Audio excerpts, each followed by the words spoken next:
Greetings, globeheads and flathearts. One of the most common arguments that I hear from flat earthers is that video and photographic evidence can be faked.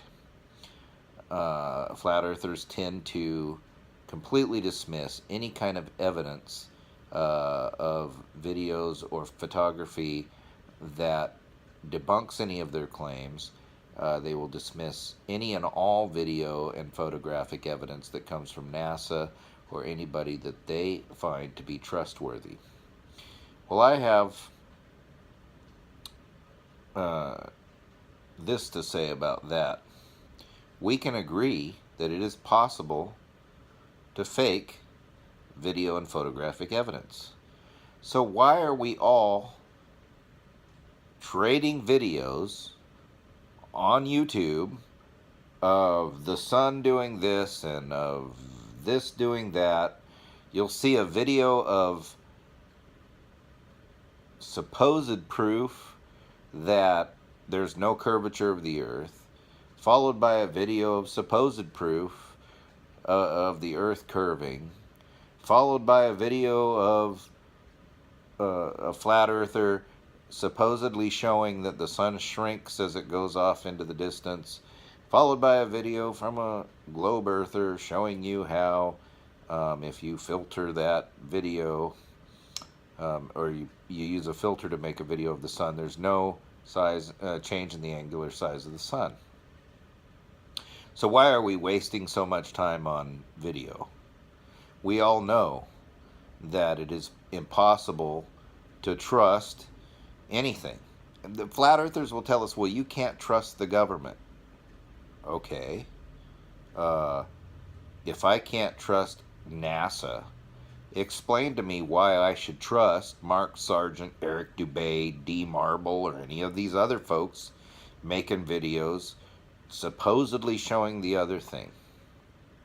It's all a distraction, people. Forget the videos. Forget watching YouTube videos that supposedly prove this thing or the other thing, and go outside and look at the sun for yourself. All these things trying to claim that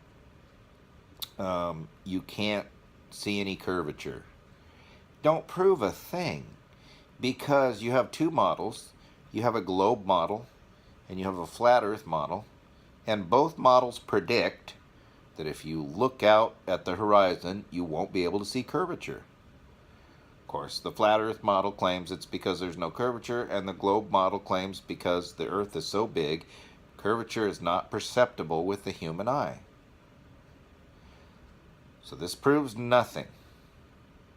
But let me tell you a type of curvature that you should be able to see, that you don't always see, that absolutely proves the flat earth model to be false. And this is the curvature caused by a circling sun, circling 3,500, what is it, 3,500 to 5,000 kilometers or miles or whatever, supposedly, above the flat plane. Almost every flat earther I've ever heard believes that the earth is a disk, flat, center of which is the North Pole, and that the sun hangs somehow above this disk, defying physics, and travels in a circle. But you can go outside tomorrow and look with your own eyes and verify that this is not true. We will call the day 12 hours long. Of course, we know that there are some days that are longer than 12 hours. There are some days that are shorter than 12 hours. But on average, the day is about 12 hours of sunlight and 12 hours of darkness for night.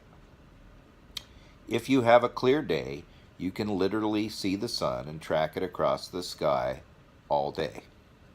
Now, on the flat earth model, this sun supposedly makes a 360-degree circle over this disk every 24 hours. What this means is that in 12 hours, it makes a perfect half circle. Okay.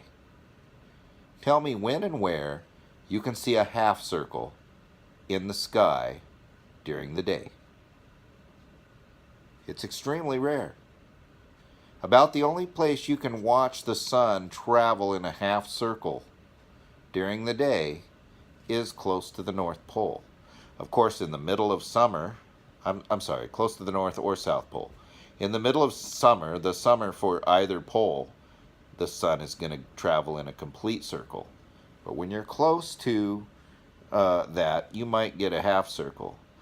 But the vast majority of the Earth is never going to witness the sun travel across the sky in a half circle during a 12-hour day.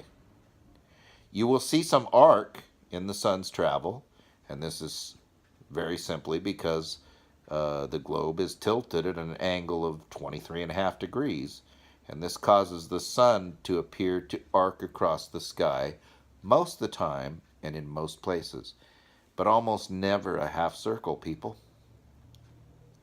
If you go to the equator on the equinox, you will witness the sun rise due east.